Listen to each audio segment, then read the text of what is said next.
I'm Professor Bomboni. Nice to meet you. You're whose parent?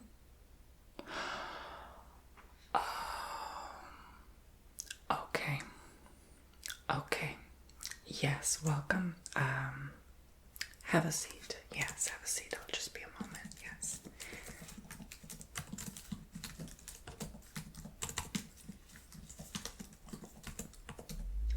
All right, so let's pull up their file.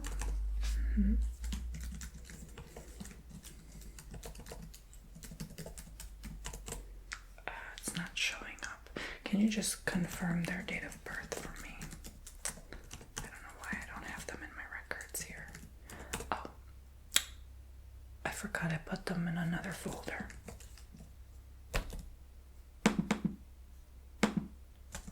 There we go. So, yes. Yes, there is Jimmy's file. Your son. Yeah. Oh boy, where do I begin?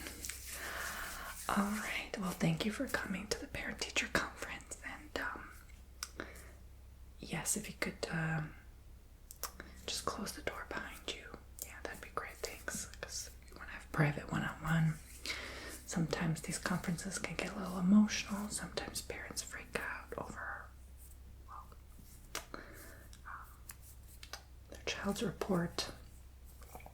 Would you like a snack before we begin? You know, sometimes the blood sugar drops.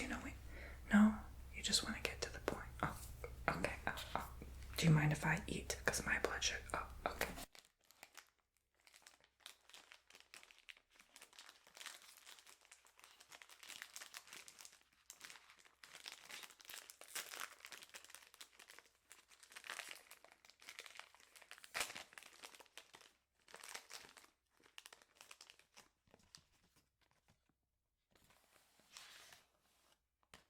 Are you sure these are really good? Oh, okay, just turn it. I mean, it'll kind of sweeten up the situation if you know it. Okay. Well.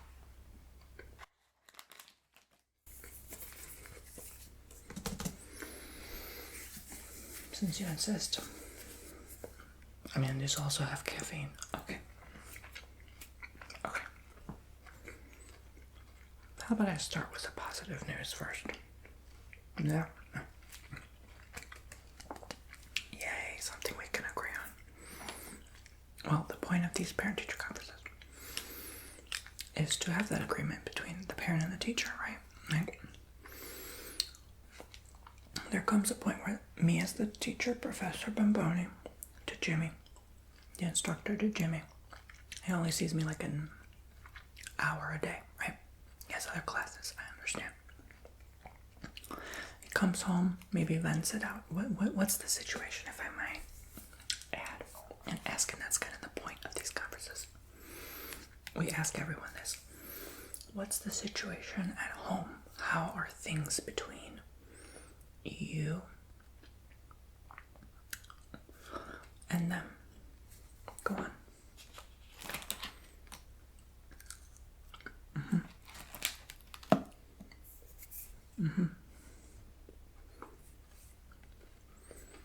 Okay. Because I'm asking you because sometimes I notice I'll walk in here. I'll be a bit grumpy, a bit moody, like some days it'll feel like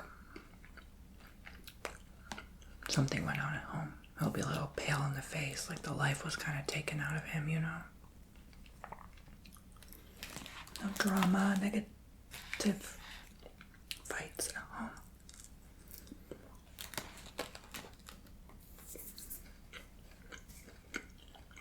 Financial struggles, okay. So he's playing a parental role and kind of taking on your problem when he shouldn't. I'm no psychologist, but have you kind of maybe tried recommending him to go to our guidance counselor? We always have one for free in the office. She's great. She's great. Her name is Kathy. She's so full of love and life. She'll even hug you as soon as you walk in. She's been working here 38 years. She knows exactly what to do. And it's non-disclosure, so all conversations are kept confidential. But I am saying this, okay, I do have to bring up a negative side. I am a bit concerned about his grades. Now you're only meeting with me today. The conference is an entire week, so for today, I'm responsible for letting them, all the parents, know about all the grades, right? And it doesn't look too good, I'll be honest with you. There's 1D, 2 Ds, and 1 F. And the rest are C's, so I did have to bring this up with you. Let me just write down in my notes here something about the counselor. Yeah, there's a lot of noise going on, a lot of cars parking a lot, and a lot of activity in the hallways. I hope it's not bothering you too noisy. We may be here a little bit of time, more than usual, because of some concerns at home. So do you feel like your job is not sufficiently providing at home? They have food to eat, water to drink, sanitary. You feel like you as a parent have good mental health. You take care of them and yourself. Okay.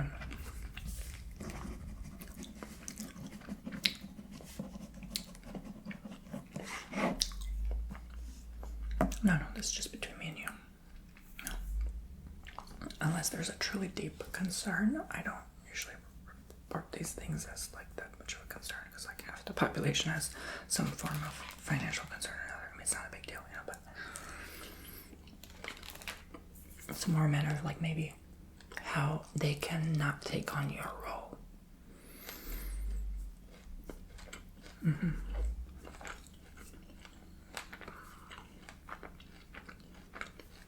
Realistically, their only job is to be here, pay attention, do their work. That's it.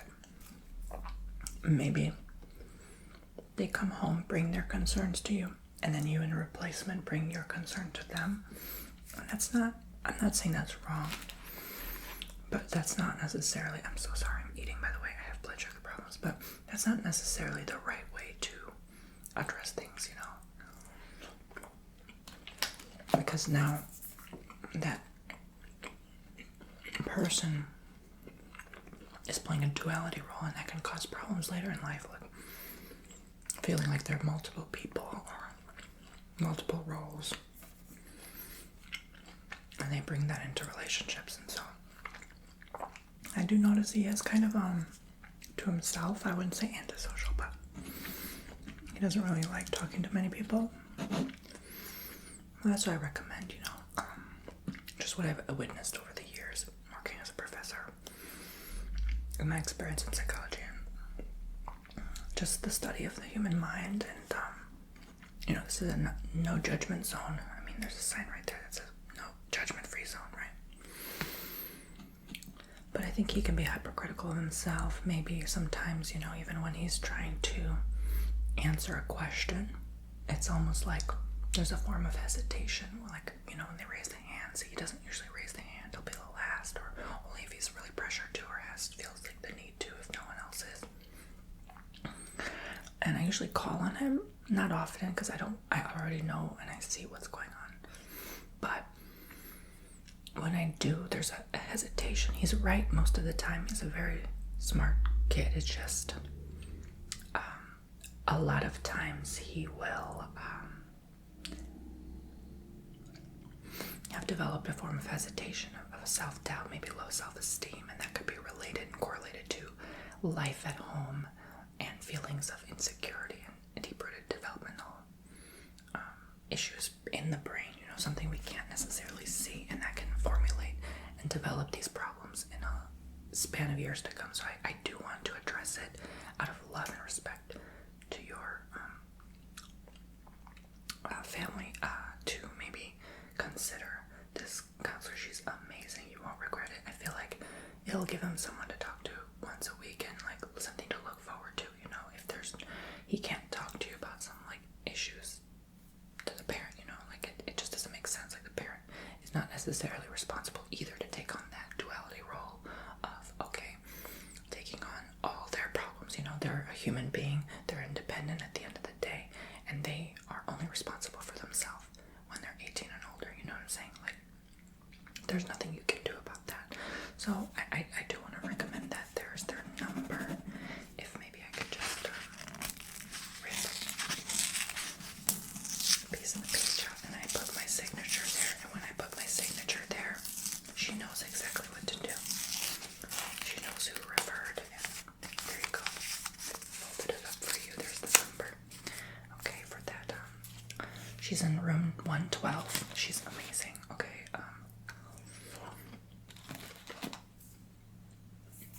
Marvelous. So maybe you can address what you think of this, and then I can give my feedback.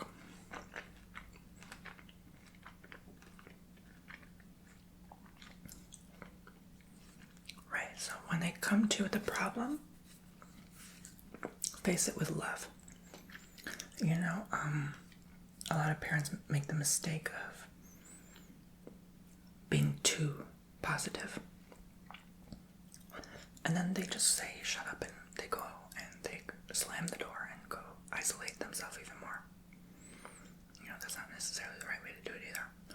There's a stance where you can take a step back and be neutral and say, your feeling is valid. I understand. We've all been through this, you know. But don't just say like, oh, we all go through it. You know, like that can trigger and initiate a feeling as well that's not necessarily the best. And while they're at the sensitive age, you do want to be careful with your wording as well, right? But not to the point of fear where you're always precautious of your wording. So instead, just invite space for them. Imagine you're just taking a step back and inviting them in your space and validating their feelings and their emotions, okay? Because you should never let your feelings and emotions dictate your behavior, but during that sensitive prime age, it is sort of what it is, right? And if you normalize that, they can continue to do this behavior in adult years. So that's why I say it's a very crucial pinpoint time point of between 18 and 21 where people solidify their personality. And so my point here is just to listen to them, not necessarily always have to say what's first on your mind as a parent, not necessarily putting on them what you feel is best, right? And I'm just a teacher, I'm just their math teacher at the end of the day, but I just, you know, again, I really am trying my best to help here in any way I can, because it's not just about the math, it's not just about the stinking grade and the numbers here. This doesn't mean anything to me. This shows to me, though, what's going on at home, and reverse what's going on in their mind. If they can't focus on their one job here at school, how are they going to at their real life, in university, in college, you know? They won't even be able to listen to a friend and deal with how to help that friend resolve problems, you know? Critical thinking is here. Spiritual thinking is in another course.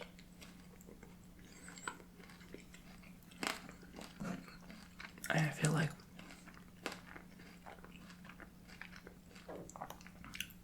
a lot of that confusion relies on our world today. Our school system is corrupt. I don't deny that. No wonder everyone's so confused. They don't know what they want to educate themselves on.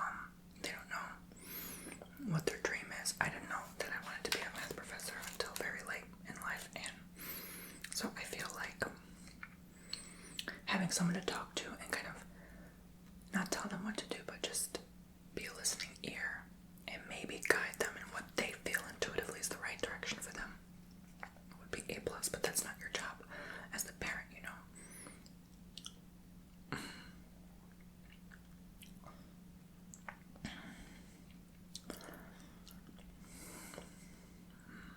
Right.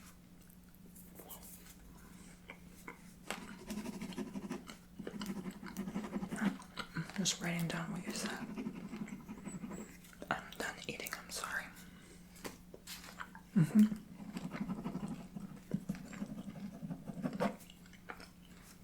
that's okay. Super. That's totally valid.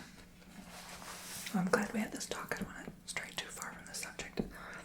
At the end of the day, I have to do my job, but perhaps this may help the guidance along with you in finding and giving space just to listen, not to judge, not to tell what to do, because a lot of times parents want to project what they think is best.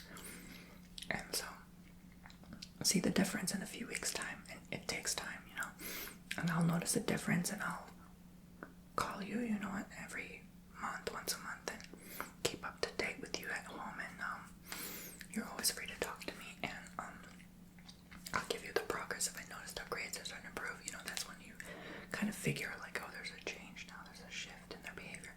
Now they want to pay attention, now they want to raise their hand more, you know. So over time, I'll keep up to date, and that's the point of these conferences, and they're great, is to, you know, the parent usually has a feeling something's wrong, and they come here and they know, like, yeah, something is going on, you know. But also to keep in mind that not necessarily something is wrong, you know. Hormones, chemical imbalances, the foods they eat, how much fresh air they get, how much activity and play they have outside with their friends, you know, sports and basketball and whatever. It's all combining now in this very confusing time, and they have to now, like, be pressured and squeezed into this tube and expected to, like, pick a career, and no wonder we're all kind of lost it, you know. We don't really know who we are. But I'm here to talk anytime, okay? And up to date your progress. So let's continue though with that. That C is thankfully in this math course, but it could improve. I would like it to be a B by next month. So to do that, they would have to get an A in one quiz and a B in one test. And if you can do that, then you can get a B minus by next month. We did have this required reading for English, okay? So his English professor gave this to me. And I guess he didn't read it through, or maybe he spark noted, but we know this because we have them write a whole page to summarize what they read. Every morning they come into class, he has the first morning, 9 o'clock, with English. Then he goes to lunch, then he goes to me for third period for math. So his first page is like, every day we'd notice that it would be the Spark Notes summary, not the actual, it is the actual reading, but it would be too similar to the Spark Note. So, you know, do you notice him reading at home? Yeah. That F is in English, yeah, because of that. It was a C, but they just wiped it down to an F because of that. They've noticed that, well, it's almost plagiarism. I mean, it's almost like he just, word for word, photographic memory, just like copy paste the SparkNote description. And we do check on those things. We do Google, we do swipe a sentence or two from everyone's paper, and we see, is this somewhere else online published? And man, it's like it takes more work to study that word for word than to read the chapter. I mean, you know. So just thought I'd address that. Maybe not confront him about it, but maybe there's some encouraging way, you know, to kind of get an awareness. And it's quite funny because this book is actually great for your mental health as well, and to make you realize not to be a victim of your circumstances. So maybe this might help him in some way, kind of push him to, you know, grow into that, right? It deals with facing rejection, daring to dream big, the contagious power of example. So show him what you would want them to be similar to, right? Not necessarily for your own desires or human, carnal, fleshly needs, but what kind of life do you want? How success feels. Everyone is capable of toughness. Toughness is a habit. The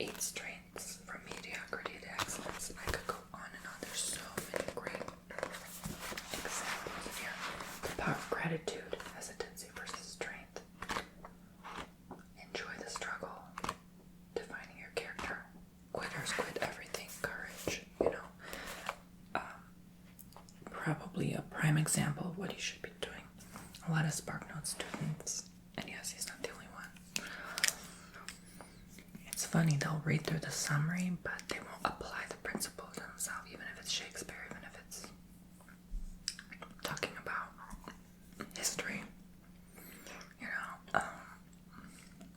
know, speaking of U.S. history, there's a D in that.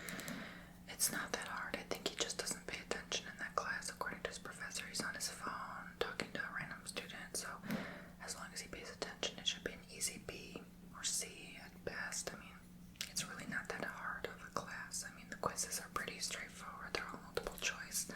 You can just maybe bring these things up to him. You know, he knows you're here, obviously, so he knows what to expect. But don't approach with anger. You know, you should never approach a student with aggression over a letter on a virtual paper, right? Now, I know he's had to deal with virtual schooling as well. Do you kind of come in and peek through the door sometimes, just randomly check on, maybe knock on the door and be like, hey, you know, what are you doing? And you notice he's like quickly shuffling papers in the computer and pretending like he's doing work, or what do you?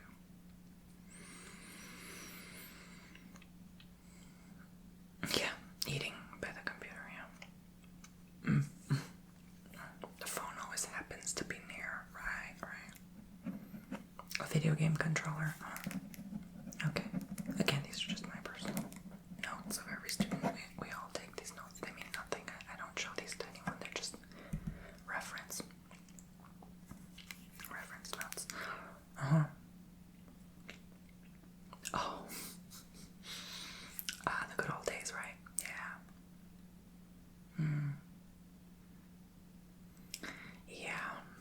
We used to do that growing up. Yeah, crack open the window in the middle of the night, fold up, tie up like towels, blankets, and get out the window. Yeah. Yep. Understood. Yeah, so it's a very confusing stage in time. Yeah. And I feel like it's like pushing everyone out of the comfort zone, like senior year now, going to college. It's like 18 years old, like, oh my gosh, now I'm being so pressured to change what I'm so comfortable doing and used to doing the last 4 years of life. And it's like, oh. And in that age, you think like those 4 years are a huge chunk of their life, you know, that's like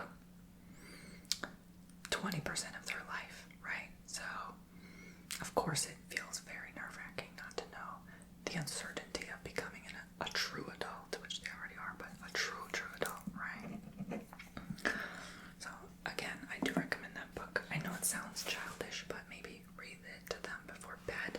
You know, there's nothing wrong with that. While they're still under your roof, they're still your kid, you know what I'm saying? You can still read them before bed, like a sentence, a chapter, you know? It's no different than someone ill at the hospital having some nurse read them a book or something for fun. You know, we all have to entertain ourselves somehow, so why not a healthier way than to read a book, right? No. Try minimizing their computer time. I noticed that they tend to play video games. What's popular nowadays? My time was comic books and plush toys. I don't know about this generation. I can't even conceive what they're doing now. I just hear little mumbling conversations to themselves, but I don't know what any of it means. It's beyond me, but yeah, this generation does like to externalize. TikTok is one thing I know for sure, and they like to validate their feelings based on their experience. So it's like, if they don't have their phone or their MacBook Pro on hand at all times, they validate their life on an app that is loading too slowly, and now they're having a bad day. You know, so it's like, we didn't have that growing up, so I think we can get the difference. Like, if we were pushed to, I'm sure you understand as a parent, to have an iPad in front of us at 5 years old, of course that would be our life. And if that app doesn't load now, our life is meaningless. You see what I'm saying? So I think, again, a place of taking a step back. You have not lived the life they have, not judging their experience because they are raised in a almost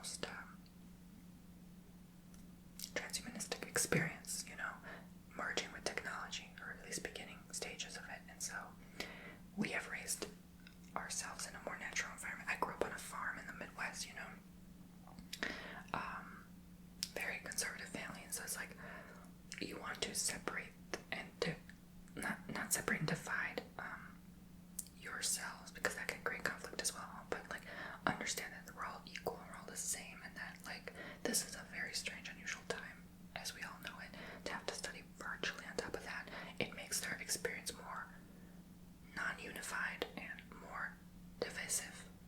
So you have to understand that they're not just the computer, they're not just the program, that their life is meaningful, and that they can choose to focus on other things, and maybe take them in your world for a day. Say we're going to go on a trip, you know. I know financially right now it's a bit difficult, but it doesn't have to be far. Like, it could be the strawberry field, and there's like 10 minutes from here in the plains that we could drive to, and take a field trip and say, you know what, we're just going to pick strawberries, no phone, you're going to leave it in the car, no, you know what, we're going to leave it at home, you know. And teach them, you know, teach them about life, teach them about the meaning, about what you were raised in, what you maybe went through. And I think that fresh air and that like mindfulness will take their mind off their current reality of like feeling like a failure. Maybe they feel like C, C, D, F, you know. That's almost like it's almost a vicious cycle. I noticed growing up, the failing students always failed throughout the school year, because it's a never-ending cycle. It feeds into itself. If you start to get a lower grade, you are lower in energy, you're harder on yourself, so you continue to get lower grades. So it's like, why do the straight A students always get straight A's? Because they know they're used to that Excel feeling. It's like energy, like you feed into it, they fed into that. And so it's like the average student, why are they in and out? Because they know how to change, they know how to progress, they know how to improve, you know. So it's always, there's like a divide of three types of students: the one that's always excelling, the one that's in between, and the one that's always failing. And it's like, again, not to divide or judge them, but it's like they're all based on their own unique experiences, you know. The excelling student could have a good situation at home or a bad situation at home. Through thousands of conferences between students, amongst thousands of teachers, we've noticed no correlation between any of them. The failing student could have an amazing life at home, but they just choose to look at the world differently. So it's like, it's all in the mind. So again, I hope this helps kind of guide along the way. And we want the students to excel. We want not only that, not only for our good progress report at the end of the school year to say like, oh, we have an 86% success rate or whatever, but we want students to genuinely succeed and get ahead in life, and we want to see them on the big screen one day, you know. But it's also not about that either. And I feel like a lot of people see these TikTok millionaire stars who post one video a month and they have $1 million in their bank account. I would like to see them feel valid even without those things, because it doesn't mean that person's necessarily succeeding in life or happy or getting ahead in any way, right? So you should never base your experience on what you have. That's for sure. But thanks for joining me, and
I'm not just a math teacher.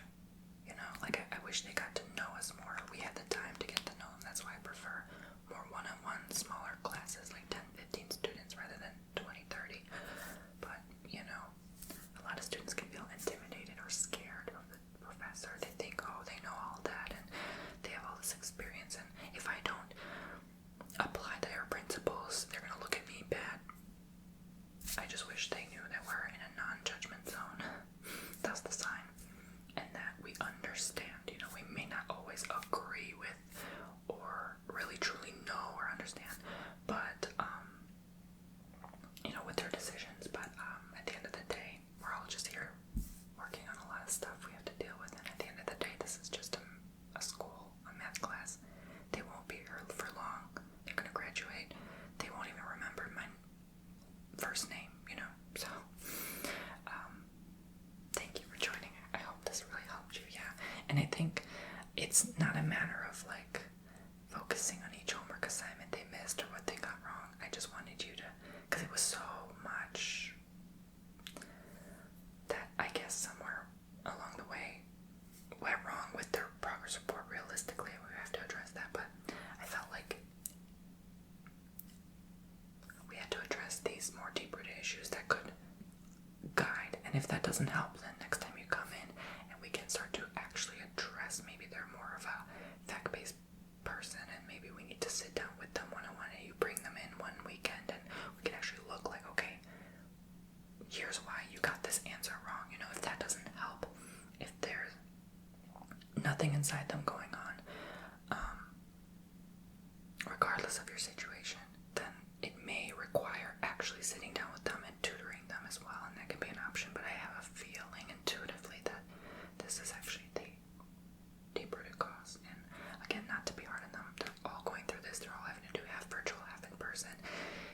It's stressful enough having to do the face coverings and everything, distancing. So already feeling isolated and separate enough. So we totally understand, and we're here to help in any way we can. That's what we're here for, okay? Okay, you have a good one now. I have confidence and faith that they will improve in many ways. You'll see many improvements, and try to keep those private